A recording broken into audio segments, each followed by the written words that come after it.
Muy bien, continuamos junto a ustedes, son ya las 7 de la mañana con 45 minutos. Vamos con nuestro segundo invitado para hablar en esta mañana, Henry Llanes, experto en temas petroleros. También ha vivido épocas donde se han hablado del tema de subsidios de los combustibles en algunos gobiernos atrás. Y hoy queremos topar juntamente con él este tema. Así que muy buenos días, gracias por acompañarnos, don Henry.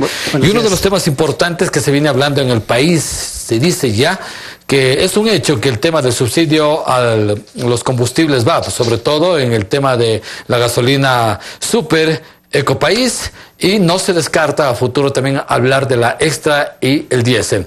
Con la experiencia que tiene usted, que ha vivido tantos gobiernos de turno que han intentado realizar este tema de los subsidios y focalizar, al parecer en algunos no ha tenido resultado. ¿Qué efecto le podría dar al gobierno del presidente Lenín Moreno este tema que ha puesto prácticamente en incertidumbre a los ecuatorianos? Bienvenido. Bien, gracias, estimado Luis. Carlos, buenos días. Y un cordial saludo para la audiencia. Bueno, en el tema de los subsidios es un peso muy fuerte que actualmente afecta a la economía petrolera en primer lugar y luego también a la economía nacional. Mire que en la actualidad el Estado, la sociedad demanda un consumo anual de 100 millones de barriles de productos básicos. Estoy hablando de la gasolina, del diésel, del gas de uso doméstico, o naftas, diésel y GLP. El consumo anual es de 100 millones de barriles, pero el país no produce esos 100 millones, sino 50 millones, y los otros 50 millones son importados. De los que se producen en el país, además no son productos de buena calidad, que tiene que importar naftas y diésel para mezclarlos con los que se producen en el país y poderlos comercializar. Solamente le doy el siguiente dato, ¿no? Por ejemplo, en nafta, en el periodo 2011-2017, en el gobierno de Correa, se importó 11.993 millones de dólares. Pero al subsidiar, no recibió ese monto de dinero, sino 6.023 millones de dólares. Entonces, ¿cuánto fue el subsidio? 5.970 millones de dólares en las naftas, ¿no? En el diésel, la compra fue de 14.100 millones de dólares, ¿no? En ese periodo 2011-2017, al vender en el país este producto, obtuvo un ingreso de 5.667 millones de dólares y el subsidio fue de 8.432, ¿no? En el GLP importó 3.946 millones de dólares en el periodo 2011-2017, recibió como ingresos 964.8 millones de dólares y el subsidio fue de 2.981 millones de dólares total. Subsidio de los combustibles, ¿no? En el periodo 2011 al 2017 fue de 17.384 millones de dólares, ¿no? Y si tomamos en cuenta todo el periodo de Correa, el subsidio está por sobre los 25.000 millones de dólares, ¿no? Desde el 2007 al 2017. Y ese referente del del gobierno del expresidente Correa, ¿cómo ha pesado hoy actualmente en el gobierno de Lenín Moreno? Se mantiene ese mismo subsidio porque esto va incrementándose. ¿Por qué se incrementa? Por demanda y también por precio, ¿no? Nosotros hicimos un cálculo global con uno de los técnicos que trabajó muchos años en CEP y después en Petroecuador, ya tomando los datos de importación, tanto los importados, como los que se producen en el país. A pesar de que no hay contabilidad de costos, no se publica los estados financieros, los balances, la contabilidad de costos en el gobierno de Correa no se publicó en la página web de Petroecuador, pero entonces nosotros tomamos los precios de importación y sucede que el monto del subsidio, tanto de la importado como del Producto Nacional, asciende a más o menos a 27.700 millones de dólares desde el 2011 al 2017. Y se toma en cuenta desde el 2007 al 2017, el monto del subsidio está por sobre los 35.000 millones de dólares. Estas cifras son realmente bastante gruesas. Impresionantes. ¿Quién se benefició de esto? Este es el asunto. Exacto. ¿Quiénes son los beneficiados? En el 2010, el diario Hoy, en el gobierno de Correa, publicó los datos producto de las investigaciones del sector hidrocarburífero, de la Dirección Nacional de Hidrocarburos en ese entonces y también del Banco Central. El 20% de la población de mayores ingresos en el Ecuador consumió el 50% de los combustibles en este país. Es decir, 50 millones de barriles, ¿no? Es decir, 17 mil millones de dólares. Claro, o sea, una cosa enorme, ¿no? En cambio, del otro lado, el 20% de la población más pobre, esta de acá, apenas consumió el 7%. Entonces, ¿quiénes son los que se beneficiaron? Este 20% de la población. Frente a esto, ¿qué hay que hacer en términos reales? Entonces, Carlos y Lucho y ecuatorianos, nosotros mantendríamos una política de subsidios para este sector que consume la mayor parte de los combustibles y es el que tiene mayores ingresos económicos, ¿sí o no? Mi respuesta es que no. Y entonces acá hay que, para este sector hay que focalizar. Para este 20% que consume el 7% de los combustibles en el Ecuador hay que focalizarlo. ¿Cómo? Bajo el sistema financiero a través de bancos y de cooperativas, ¿no? ¿A quiénes? A quienes reciben el bono de subsistencia, porque eso no debería llamarse bono de desarrollo humano, sino bono de subsistencia. A ellos, a través del sistema financiero. ¿A quiénes más?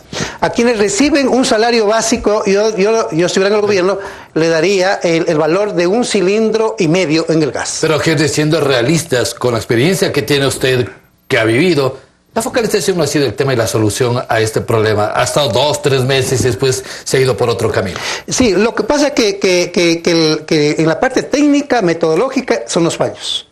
Ya, porque si hoy tenemos en el imperio de la comunicación, lo que es la informática, las telecomunicaciones, es impresionante ahora como en el mundo esta herramienta ayuda a los servicios y al proceso productivo.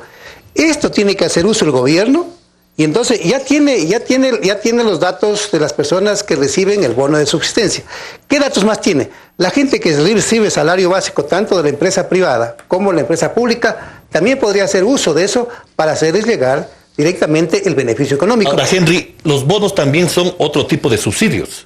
Es un subsidio a un determinado sector de la sociedad ecuatoriana. Claro. Y los subsidios no tienen que estar permanentes toda la vida.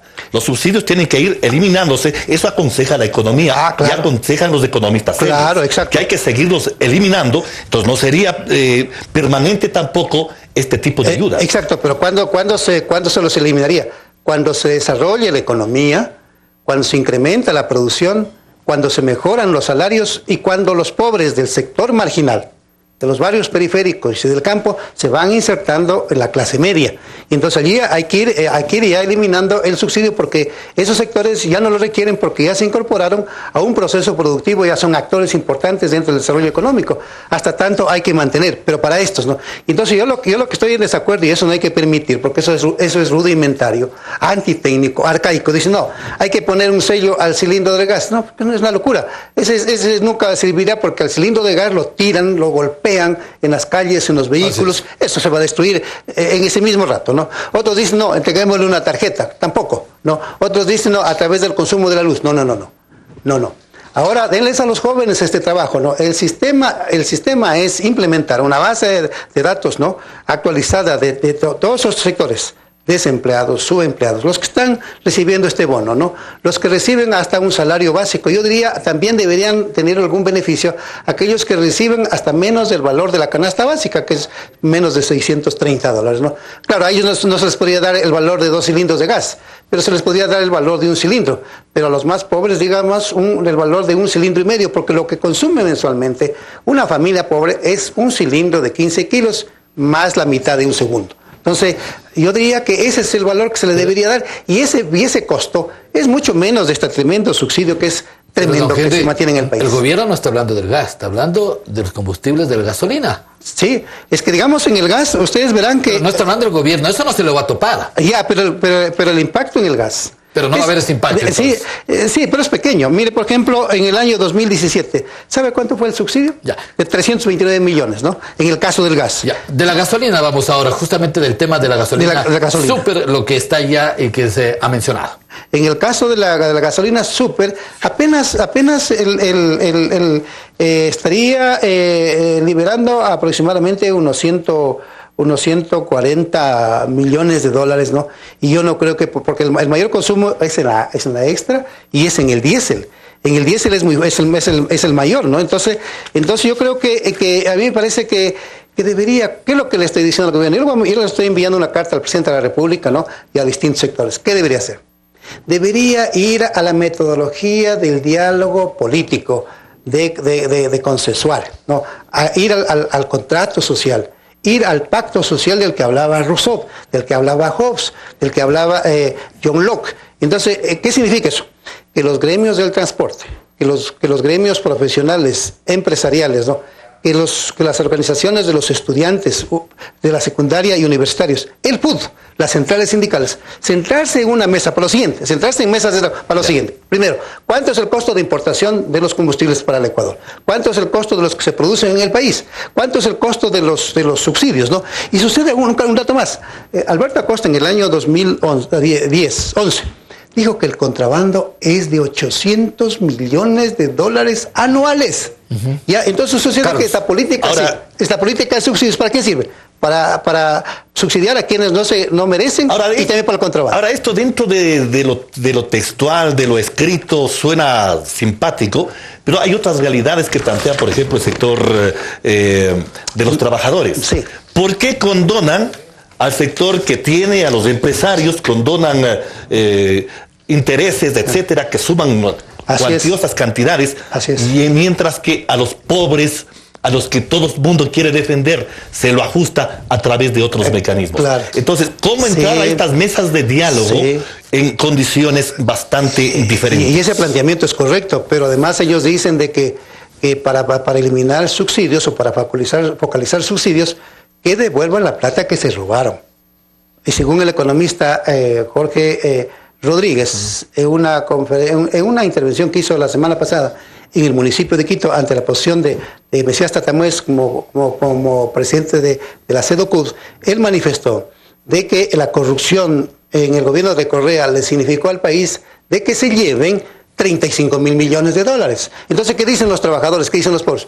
Devuelvan la plata que se llevaron y no es justo que hayan dado este subsidio. Pero yo les digo, en esta segunda parte del subsidio. Vamos terminando. En la segunda parte del subsidio. Pero también se benefician, como mencioné con los datos, los sectores que tienen mayores ingresos económicos. Entonces, hay que corregir y no hay que mantener esa política. Muy bien, queremos agradecer la presencia de Henry Llanes, analista en temas petroleros, analista en temas también de subsidios, exdiputado y ahora junto a nosotros analizando aquello que el gobierno está planteando. Llegamos a la parte final, gracias por acompañarnos. Muchas gracias. Lo que se viene más adelante, Carlos, ¿qué es? Tu tienda en casa, hay bastantes importantísimas novedades para esta mañana. Sigan con nosotros. Nos despedimos, felicidades, buenos días.